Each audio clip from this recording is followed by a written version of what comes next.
Alright, so how many of you laughed when you found out that people used to think that the earth was flat?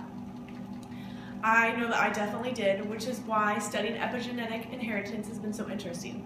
Researchers actually believe that it could be a scientific revolution as major as that in the genetic field.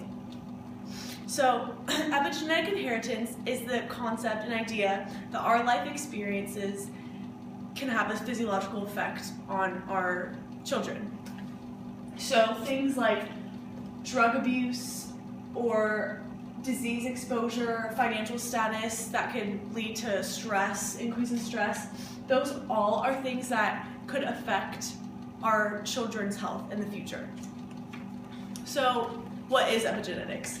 Well, Professor Marcus Pembury described it as a change in our genetic activity without changing our genetic code, which essentially means that genes that should not be expressed are turned off by epigenetics. So, for example, like the cells in our lips, the DNA strands in that don't need the expression that would typically be used for eye cells. So that part of the DNA would be turned off by epigenetics. So the two major processes that scientists believe affect and are the cause of epigenetic inheritance are DNA methylation and histone modification. So here is a diagram of those two things working together.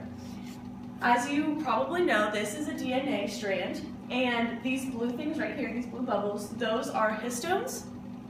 And basically what those are that would be kind of like the spool to DNA, which would be the thread. So DNA will wrap around the histones like you see here, and the tighter that it wraps around, the more protein will be hidden. And how do those get tighter? Well, that is where DNA methylation comes in.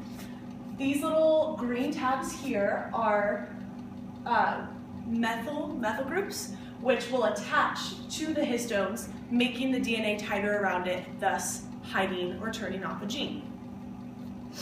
So essentially,